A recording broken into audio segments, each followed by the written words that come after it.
Hi, I'm Mary Wing Soares, and this is It's Your Choice. With me today are two of the four people who are running for the 3 seats for the Budget Committee, Jonathan Kipp and Alexander Yip.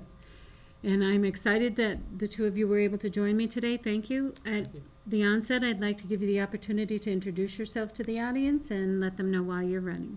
So if you don't mind, Jonathan, since you are an incumbent and you've been on the Budget Committee, I'll ask Alexander to go first. Is that all right? Right, absolutely. Well, my name is Alex Yip. I'm excited to be having my first foray into local town politics, or I guess nonpartisan politics. But I'm running just because this is an opportunity that I see to give back to the town. I appreciate Mary and Jonathan for hosting me and letting me partake in this endeavor today. But I'm looking to just contribute to the town in ways that I've done so similarly in the past. I've contributed with helping out with looking to bring local kids into my alma mater by interviewing them. I've contributed to a local political organization. I've also contributed to our town via helping out at the ballot boxes and the polls on election days throughout the year. So I'm just looking for an opportunity to give back to where I know I can actually contribute. I've been an individual who's worked in financial analysis for multiple years. I have lots of experience, and I think that background is something where I'll be able to contribute and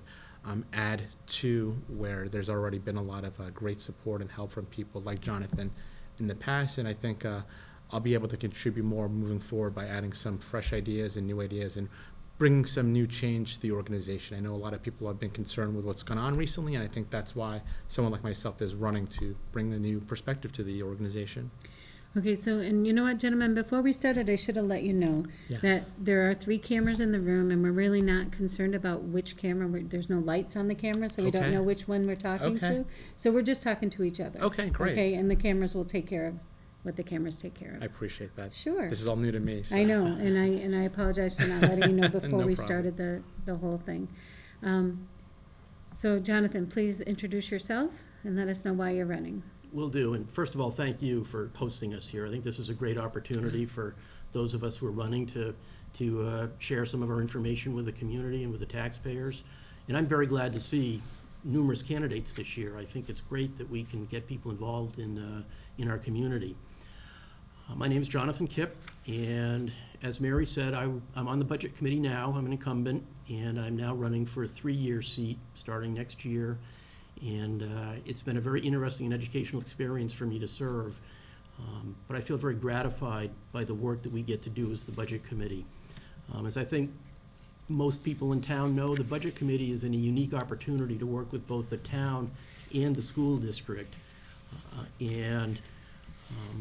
Sometimes I think we believe that, and while they are separate units of government, it's all taxpayer money, and I think we need to maintain that focus on the taxpayer, because the taxpayer is what's funding the schools and the taxpayer is what's funding the town, so it's not us against them. They're all one, and I think the Budget Committee, again, is in a unique position to help with those potential conflicts should they arise. Why am I running? Like you, Alex, I think it's important to give back to the community. I've lived here for 33 years. As I was growing up, I saw my father serve his local town, and I just grew up knowing that's what you did, because that's what I observed. So I'm thankful for this opportunity. I successfully completed the Leadership Londonderry in 2019, and that was a great opportunity to see what all the various opportunities are in town. And the Budget Committee just seemed to be a good fit for me.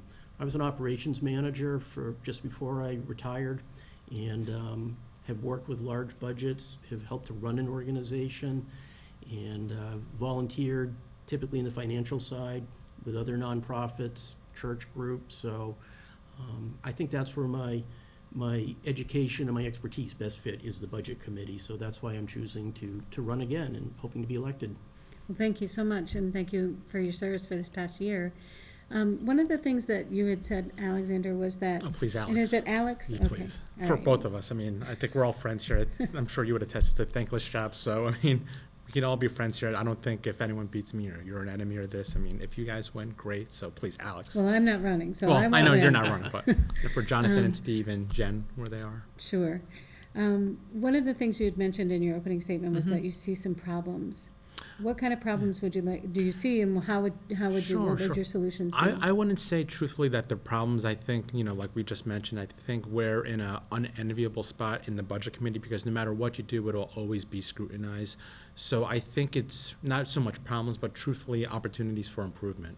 Honestly, I think that the individuals who have been in this town, whether it's for years or decades or even generations, they've really contributed a lot to this town. And even though I've only been here and had the opportunity to live in Londonderry for 5 years, I do see that there is some anguish and angst from these individuals. I think they feel, and I truthfully believe that they've contributed so much for these decades and so on to the town, and now they're just seeing that their tax rates go up, and they don't understand why. I think they're either not aware or it's not being made clear, and I think someone needs to do a couple things for those individuals and for anyone in town who's a taxpayer, truthfully. I think they need, or people on the budget committee need to take the opportunity to better explain the positions that are being made.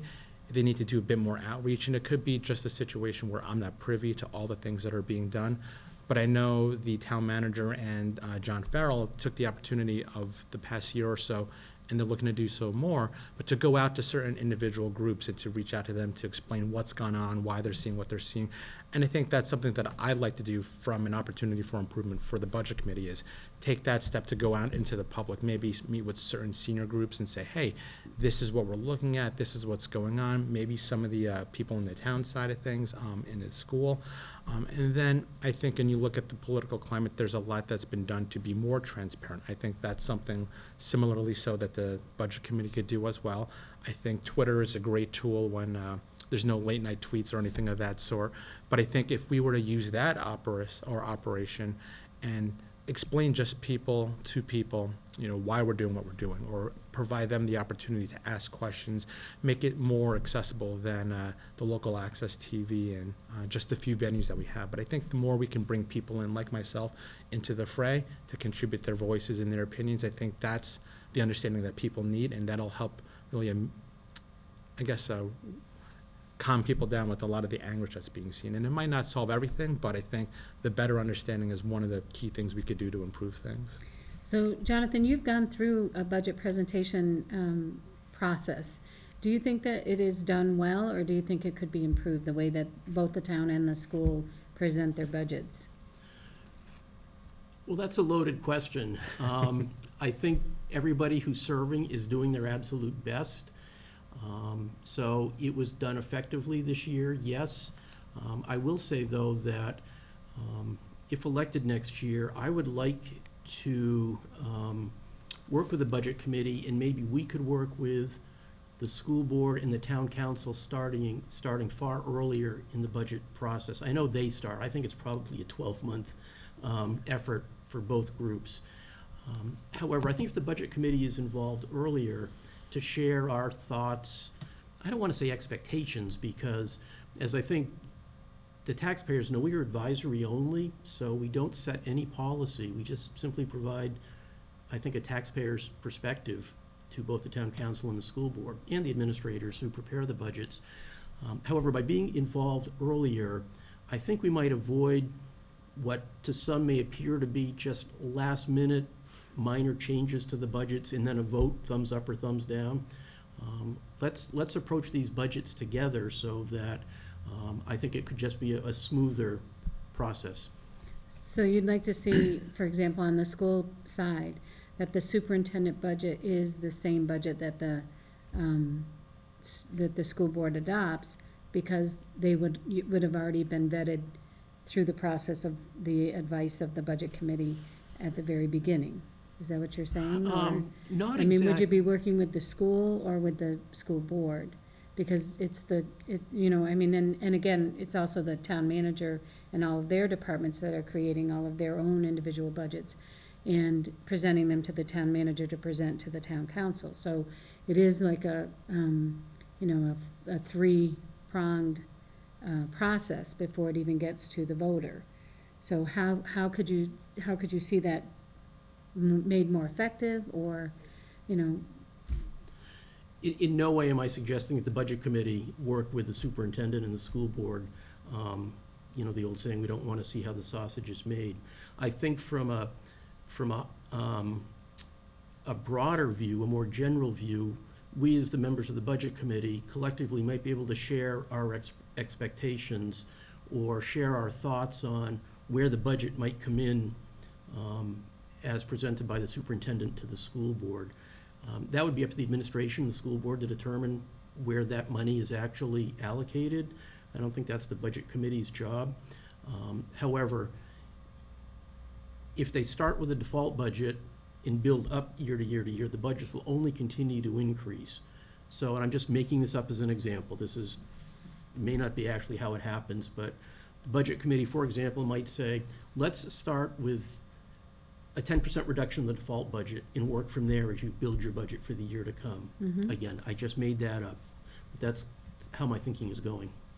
And you recognize that the state changed the way that the default budget is calculated now. So realistically, if the charter amendment changes, then that would be something that could happen, where you could go in and say, let's start at 10% below default, and then work our way to what we actually need. Because we know that not as so much in the town side, but certainly on the school side, people retire, and 85% or whatever that percentage is of the budget is employees, but people who retire have a higher rate, salary rate, and they're hiring people that have, maybe half that salary. So they're saving money there. There's a delta there that they save. So you could probably capture that 10% or whatever percentage that might be in that situation. If I can ask a question, Absolutely. or I guess kind of ask a question for you, Jonathan, because so that's something that I've done in my previous experience. I've looked at labor forecasts and trends and people's salaries and budgeted that. But I know you've had the opportunity, and you mentioned not wanting to know how the sausage is made. And this could be me not knowing the process for how the Budget Committee works, but I'm curious, have we had the opportunity to ask either the town or the school of different things of how they're sourcing their potential projects or ventures? I know you mentioned that we provide recommendations and analysis, but we can't really legislate or anything of that sort. But I guess my question to you, Jonathan, is, if nothing else from me being a participant of this whole election, is, do we have that opportunity on the Budget Committee to say, hey, I see that the school wants an auditorium. The voters have rightfully said in the past, we don't want to fund an auditorium, and yet they continually ask for an auditorium. But does the Budget Committee get that opportunity to say, hey, you keep asking for this, but have you done anything else to consider funding the auditorium? Or have you considered other venues and revenue sources to get that? Or is it just you give a thumbs up or thumbs down response to certain things? That's a great question, and the answer is absolutely yes. Both the great. school district folks and the town folks are very receptive to questions and inquiries. They encourage it. So I think that is a good role for the Budget Committee, to ask those difficult questions. And I was going to mention that, Mary, that, and to you also, Alex, I think that's two important traits for a member of the Budget Committee: to be able to listen effectively, listen to comprehend, and as they say, you have 2 ears and 1 mouth, so listen effectively and then ask good questions. And so I'll say it again. Peter Curro, Justin Campo on the town side, the finance folks, the town manager, the school superintendent, very receptive to questions. In fact, they encourage them. Great. So does that mean Kip and Yip will get each other's votes, right? And then, Perfect. you mentioned the auditorium. We have only asked for an auditorium once. Okay. We asked, we asked a question, a non-binding question, about 15 years ago, and the auditorium that was being proposed was incorrectly advertised as what it would be. Okay. And then they chartered the auditorium committee. And about 3 years ago or 4 years ago, we asked for a binding answer whether or not they felt we should have an auditorium in our town. And again, there was a lot of misinformation that went out. And it is on the CIP, the Capital Improvement Plan, because it is something that the school board believes is Sure. necessary for this town to be a complete campus, a high school campus. Oh, that's great. And to your point about the auditorium is one of my biggest. Yeah, I know it's a point of consternation for a is. lot of folks. So we have looked into grant funding and Okay, great. other sources of revenue that we keep hoping that Ellen will see this and give us the $10 million to build a, Or Oprah. or Oprah. Yeah, I'll take Oprah, you're that. welcome to do it as well. Or Bill Gates. Yeah, Bill Anyone with deep is pockets. in a different, his philanthropy is Yeah. different than those. But anyway, it is something that the school district believes is an important. Oh, absolutely. And NEASC, which is our accreditation, has always mentions that we do not have an auditorium. No. No, absolutely. So- And I would say that I'm ever opposed to anything. I think for me, in my particular age, for where I am, my wife and I moved to this town because we saw the great opportunities it offered, not just for us, but for raising a family. And I would never say I'm pro this or against that, but I think, like you mentioned, Jonathan, I think that's why I'm best for the budget committee, or one of the best 3 of 4, is because I can ask those questions and discern what is the best case and make those recommendations, ask those hard questions. And I think if someone's going to say we need something like an auditorium, I'm all for it, if the funding is right and it makes sense to the taxpayers. I guess one of the reasons why I decided to run this year and not so much in the past is I think there's the feeling from the taxpayers, myself included, that if the town needs something or someone needs something, it's, well, we need something new, let's go back to the taxpayers. And though the tax rate has dropped of late, the overall property values have gone up and a lot of people's tax bills have gone up. And I think at the end of the day, if the taxpayers need to pay for something, I think every other tire should have been kicked first. I think if you want something, let's say, like full-day kindergarten, I would be all for that. I think my family would really benefit from that. But before I decide to open up a checkbook on behalf of the town and the taxpayers, I think other avenues should have been considered first. I think the measure to pass Keno gambling and potentially get revenues from that, I think it would be great if the town and the school said, hey, this would be a great funding source. It might not be everything we need, but it could be the first step to getting the revenues that we need to generate full-day kindergarten. But I don't know if I'm just not seeing it or they haven't considered it, but I think if they did Keno and they recycled cans and they knocked on doors for donations and then they said, hey, taxpayers, we've done everything we can, we don't have the money, then I could say, well, at least you tried and it's not for a lack of trying. Then I would be okay with it. But I think I haven't seen those things, so I think it's just bringing those ideas forward and seeing what has or hasn't been done and making the best decision for taxpayers. Gentlemen, this is, as you said, a thankless position. And it's a very short, I appreciate that you were wanting to extend that amount of time that you spend having meetings and becoming involved. We do, I know on the school side, begin our budget process the minute we walk in the door in August. And, they're asking departments to give what they are gonna need as far as technology and as far as other things are concerned, to the different department heads so that they can give them to the superintendent. So it is a long process, but the challenge that I think both the town and the school has is that they're building budgets for a year out. Mm-hmm. So how might they better handle that whole idea? Do you have any thoughts on that? That's an interesting question. And I think many of our taxpayers lose sight of that the budget we're voting for in March won't kick in, and that budget period won't end until over a year. So how do we predict what's going to happen and budget accordingly? So I have a lot of respect for those who have to prepare the budgets, and it is a challenge that we all have to try to keep that in mind. And I would also add to that, because I think it's related, one of the challenges that I feel we face on the budget committee is, by charter, we're asked to focus on the financial aspects of the budget. And at times, because of our discussions, because of our votes, it may sound like we're anti-education, anti-children, anti-teachers, anti-firefighter. Not the case at all, and it's very difficult sometimes to take a position that we may believe is to be in the best financial interests of the taxpayers, but it's not going to please everybody. So I find that a struggle, because I want everybody to have everything, Sure. but it's like running family finances. If the roof needs fixing, you can't maybe take the vacation this year. Right. And if I could even add just to your point, Jonathan, I mean, as someone who's not on the budget committee, I see the thankless role that individuals like yourself are in. And, thank you for your service. I mean, as someone who's done civil service in the past, I know it doesn't always get its recognition.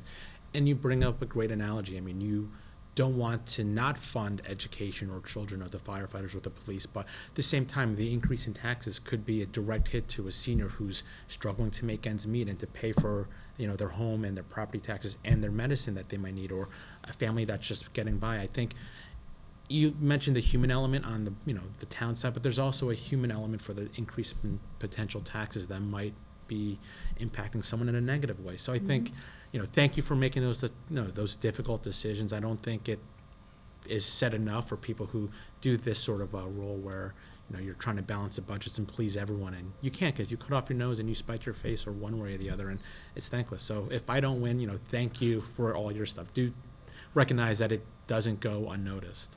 So personally, I know that the Budget Committee did not take a position on the charter change because it has no monetary. Would you mind telling me your opinion on the charter change? Do you feel that we should go back to the old way of doing it, or do you think that it's more transparent having the default budget the way it is now and then having those extra contract information? Before you go, could I just get some more information, because I'm unaware of that, so Sure. maybe you could explain in your answer, but I'd be curious to know more. Go ahead if you'd like. I know it's probably a long answer. No, it isn't. The state has said that the people have the right to vote on every single contract that the town council or Okay. the school budget makes. Mm-hmm. In their daily business, the town council has to make a contract with the people that pick up the garbage, and they have to make contracts with the electric provider. And those may have increases in them that would normally be part of the default budget. On the school side, for example, the bus, we might have a 3-year contract with the bus company. We have to provide transportation for students, but that is something that the school board negotiates. It's not something that we put out, do you want us to raise and appropriate this amount of money to pay for buses? Because in the past, and even now, I mean, if you say, no, you can't spend that money on buses, well, we have to spend money on buses. We can't not spend money on buses. It's a state mandated thing. So the charter change would allow people to vote on those directly, So or not? what happened now is when you go to the polls, you'll see on the town side, there's a supplemental budget. And those are those contractual things that increase, that we have to pay for, we're obligated to pay for. If that supplemental budget does not pass, then they're still allowed to pay for them, but they have to pay for them from the default budget that will pass or whatever. So, and on the school side, they don't, I'm sorry, I keep saying we, but it's because I'm a teacher in the school Yeah, district. fair enough. We don't differentiate between that supplemental budget and our budget will always, for the past 2 years, always has been higher. The school board budget has always been higher than the default budget because it has to include the buses, the garbage pickup, the electricity, all those other items. They don't have a separate warrant article on the ballot for that supplemental budget. So up until this change from the state, the superintendent's budget and the school board's budget and the default budget have been within $100,000 of each other, okay? And until recently, the school district budget was always below the default budget. So when that was the truth, they would vote for the default. We always got the money that they felt we needed. The town has been so generous so I appreciate what you're saying about the fact that even though the tax rate has gone down, the tax bill has gone up because of the reassessment that we have done. Yep. But my answer would be, well, what would you rather have? Would you rather have your house not being worth what it's worth, or, what? So Sure, it's a catch-22. Absolutely. So back to my question. Do you have an opinion about the charter? The charter change would allow us to go back to the way it was done before. All of those contracts would be allowed to be part of that default budget. Okay. And they would no longer have to be there wouldn't be a supplemental budget on the town side, and there wouldn't be, I believe, such a huge gap between the school, Interesting. the default in the school board budget. I found it interesting to learn that neither the school district nor the town are truly SB2 forms of government. They each have a charter, and the charters are slightly different. So the charter amendments that are being proposed are different, the one for the school district and the one for the town. And to answer your question, I would like to see whatever is the clearest, most concise, easiest to understand budget presented to the taxpayers. And I hope these proposed charter amendments would accomplish that. I think we might have to wait and see how they actually play out once we have them. It all sounds good. And I did support them on the warrant as a member of the Budget Committee. It'll be interesting to see how the voters react. The language, and here's my concern, Mary, especially on the school one. It is very convoluted. It is, and there's language in the school one, and this goes to the question you asked earlier, Alex. We had an opportunity to talk with the school district's attorney who was at a meeting talking about this, and there's language in the proposed charter amendment for the school that says, in actuality, this will no longer be a budget. It will be a pool of money available to be dispersed by So the it school will be a district. bottom line budget, the same way that the town has a bottom line budget. And we were told that because of a precedent-setting court case, that language needs to be in there, and that's fine. And in no way do I doubt that there'll be irresponsible funding by the school district. That there would be, or you would not, the way that said, you said that you think that there would be Oh, irresponsible. no. In no way would there be, Thank you. right? Yes, please, I want to be abundantly, I have a lot of confidence in the Right. school district administrators and the school board to make sure the money is spent responsibly. Right. However, I will be interested to see how the taxpayers react to that, should they read that language. And I was fortunate enough, I saw that, I read it, I had concern, I was able to talk to the school attorney about it. We'll see what kind of research the taxpayers do. Right.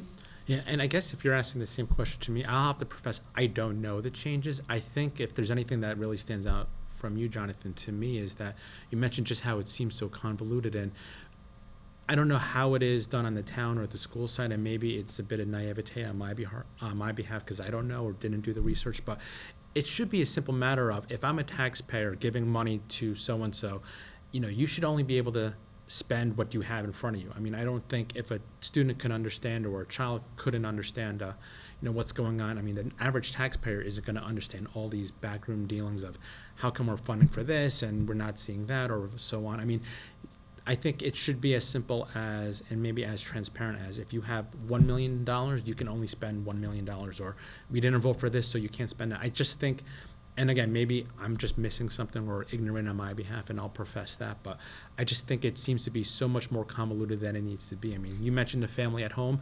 If you need to put a roof on your house because you only have X number of dollars, then you can't go to Disney World, or you can't, pay for, 5 pies of pizza. I mean, I think if our taxpayers and families across Londonderry and across the country are making those sorts of hard decisions, I mean, and it's a pretty simple 1 or 0 decision. I mean, we should be able to understand how our town is funded just as much so. So I think I might have given you the impression that because the taxpayer doesn't vote specifically on those contracts, they don't have the opportunity to vote on those contracts. Every single, you vote in your town council and your school board members, and you vote them in, I hope, with the trust that they will Absolutely. spend your money appropriately. And so when for example, this year, the bus companies came before the school board over a couple of meetings because the school board had more questions that they wanted to have answered before they made the decision on the contract that they would vote on. So it is in public that these contracts are voted on. People do have their public hearings, so people do have the ability to come and express their opinions on them. So people do have if they're paying attention, they have the knowledge as far as what is gonna be part of that default budget. Mhm. But the state determined that they did not want they actually took the power away from the town council and the school board to make those types of decisions for the people that have elected them. Interesting. Okay, I mean, that's the bottom line. I may be simplifying what their thinking was up at the legislature, and often, get in trouble with the legislature, they make decisions that they don't fully vet before they vote on them, and what the ramifications are gonna be, and this ramification could be quite, significant. Anyway, so if you were to vote for the charter change, you would be voting for someone for a town that had been working very well up until, and not having to have that that secondary budget or that inflated, what seems like it's inflated budget, when in fact it's really just what they need to run the business, Okay. There are people who make the argument that if it's $400 on a $70,000 paycheck, if you earn $70,000 a year and you have to find $400, you can find that $400 in your personal budget and be fine. So if he puts that out to the school, the difference between the default budget and the school board budget is $400,000. So he's making that analogy that if you vote for the default budget, the schools should be able to find that $400,000 in their budget somewhere. The challenge becomes what they have to take away in order to be able to find that $400,000. They certainly can find it, but does it mean that you have to fire a teacher in order to have, and then, combine classes and have larger class sizes? Or does it mean you have to eliminate after-school programs, because that would, that's $100,000 in taxpayer money that goes towards enriching kiddos' lives. So anyway, I don't mean to get on my soapbox, but I think, the charter change will make a difference to the positive for the taxpayer in the long run. Interesting. Okay. And I think this goes to a point you raised earlier, Mary. I think you raised it. You may have, Alex. 83% of the budget is made up of people, teacher, staff, contracts, and benefits. So that On the town side as well. Yes, yeah, very similar on the town side, exactly, thank you. So that only leaves, let's say, 15% of the budget where modifications can be made, and that's a much smaller pool of money, which makes finding that $401,000 that much more challenging for the administration. And to credit the superintendent, he did issue a memo that's on the website outlining where those cuts might have to come from, should it be necessary, so, again, I credit Scott for that. And to the, kudos to the town side, because on their website, it shows you exactly what that supplemental budget is going towards too. So, I believe they are trying to be as transparent as they possibly can be. If I could just say one thing, and I thank you for your service, Jonathan, and I guess similarly so, I'd be remiss if I didn't thank the teachers like yourself, Mary, because, I've been so fortunate to, get to where I am through people like yourself, and I don't think anyone should get the opinion or position that I'm against the school or anything like that. I think our teachers do enough. I think they don't get paid enough, but I think it's striking that right balance, and I don't think I think it would be remiss if anyone got the opinion that I'm looking to, cut from the school or anything like that. And I don't know a lot of the charter changes that are going on, but I think if there's anything that stands above all that for me is that, our teachers and how they impact our town and our children for the future. I mean, it's one of the key things that we need as a country, and thank you for what you do, and I'm committed to helping out however I can. I mean, I even save box tops, and I've been doing this for years, so I don't even have children, but Well, I give it to I wish I knew. I have something like 25 of them, and I just cut one out Right. today, and I usually give it to our neighbors Oh, well, when we cool, stockpile as long enough. as they're getting into the school. But I think anything that we can do as an individual or as a town to help out our teachers, I think those are the smaller things. But I guess kind of taking us in a different direction. But I think what really stands out for me, and maybe you would agree, is that for someone who's been here for 30 years, but even for me for 5, I look around, and from where I was 5 years ago to where Londonderry is now, I mean, there's been so much business development, so much growth, which is great. But I see all these businesses being put in, and new companies moving in, and you look at all the infrastructure and public works that are being provided to these companies, and at the same time, it seems that taxpayers paying more from it. And I guess I wonder, what's the benefit of all this new development if we, the taxpayers, still have to put more of our own money to making sure the roads by these businesses are plowed, or out-of-state individuals or people from out of town can use our airport and not have to pay the consequences or pay the taxes from it. And I guess I just don't see what's been done or what's being done, or maybe there's a potential avenue to consider there, but it just seems people keep coming back to the Londonderry taxpayer, and businesses are coming in and we're paying for them to do so, and yet we're not getting the real results of it, but greater traffic and higher prices and just more congestion and frustration overall. Interesting. The one thing that, only having been here for 5 years, you may not be aware of, and I don't even know if you realize this either, Jonathan, but when Woodmont was approved, they were approved knowing that if they have to be tax neutral. Mm-hmm. So, I mean, they certainly could be tax positive in that we could earn money from that whole development. But at any time when the cost of what is there is higher than what they're providing for revenue, the company has to make up the difference. Oh, interesting. So Okay. Woodmont is not part of that, what you're saying. And again, the reason that our taxes have gone up is because the valuation of our homes went up, and the state doesn't evaluate businesses and industry at the same level that it does homes. So, I think that's something, again, that's That's a coming good down from the distinction. state. Sure. The state, creates a lot of unfunded mandates to the town, and the town has to, find the money to do it. And really, that's something that we have to deal with our state legislature and bring that to their attention and have them change it. I don't know how effective we can be locally, but, I appreciate you stepping up yeah. and wanting to try and wanting to help. Well, I think awareness is a big thing, and not even speaking to Wilmot Commons and for its tax neutrality aspect of it, but I look at the northern side of Londonderry and just how close we are to Manchester, and there's a lot of development there by the airport.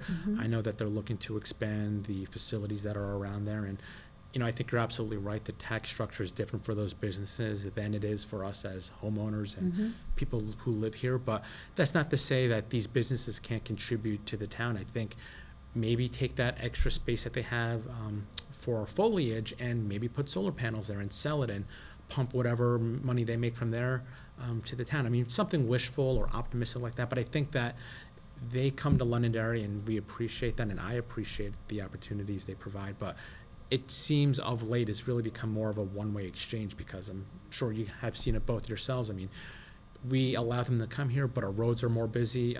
There's more congestion. It takes longer to go from the top to bottom of town. I mean, there's just more apartments and things that are accommodating to those individuals. And at what point does the town say, hey, listen, we got to take care of ourselves first? But this is me on a soapbox, so I apologize. No, it's okay. It's okay. It's okay. I appreciate you both being here today, and I want to give you one more opportunity to address the voters. But before I do that, I do want to read from Steve Peralt. I think that's how his Steve last... Bro? Is that how you say his last name? Yeah, he's Bro? he's an incumbent as well. Right. So Steve was not able to be here, but he sent me an email. He said, "My name is Steve Broad." Is that how you say it? No. "And I am running for a position on the Budget Committee. I have lived in Londonderry for over 12 years. I am currently the Chief Financial Officer for a company in New Hampshire. I am running for the Budget Committee because I can offer a different financial perspectives when it comes to budgets. My work experience spans from working in the trades to working in large financial service corporations. I have worked in various departments such as finance, IT, investments, taxes, government contracts, and accounting, acquiring an understanding of the operations and the demands placed on businesses. I have managed many large-scale projects and process improvements requiring the collaboration of many stakeholders, and taught college courses, both of which outline the importance of education, teamwork, and building trust. Outside of work, I enjoy spending time with my family, hiking, and taking an active role in various local organizations, such as the Londonderry Rotary. I am looking forward to seeing you at the polls. So I'd like to give you guys the opportunity one more time to address the public and ask them for their vote. And Would you like to do the honors, Jonathan? Or? Well, thank you, sure. Thank you again for the opportunity. Mary, it's really a pleasure to be here. Nice to meet you, Alex. Yeah, I'll wish you likewise. best of luck in the elections. I am Jonathan Kipp, running for a 3-year term on the Budget Committee, and I've served 1 year. I'm an incumbent, so I'd like to continue that, and I'll hope to see all of you at the polls. Most importantly, please, please, please vote on March 10th. I will be there at the polls. Please come over and say hello when you run the gauntlet to get into the building. And I hope you consider all of the candidates. It's nice to see a broad field this year. And after you do that, I hope you'll decide that I'm a candidate you can support and that you will vote for me. So thank you. thank you. Well, and a pleasure meeting you both as well. I've really enjoyed this opportunity to get to, see more about the process in the town and how great it's been. And I think there's not a lot that hasn't been said already from me. I think I could bring a lot of experience, some new ideas, some fresh concepts and things that could better the town as well as the budget committee. And I think I don't even want to ask for individuals' votes. I think more importantly, it comes down to trust. I like to hope that what I've done today and what I'll do in the next few weeks ahead is worthy of people's just respect and the confidence that I could help contribute and make their lives better and give them the voice that might potentially be needed, or so they think. So hopefully that's enough. And, I wish the candidates, Jonathan included, the best of luck. And whatever will be, I look forward to making the most of it. So there are 4 candidates running for the 3-year position. Jennifer emailed me and let me know that she wasn't going to be able to come. Jennifer Kenny is also running. And so along with these 2 men, I would encourage you to come out and vote on March 10th. The polls are open from 6 a.m. to 8 p.m. And again, there was over 8,000 people came out to vote in the primary election. We'd love to see that kind of a number show for the town election. As these men have pointed out, the town elections affect you much more personally than do the government, the federal and the state government. So please come out and vote on Tuesday, March 10th from 6 a.m. to 8 p.m. This has been Mary Wingsors, and it's your choice.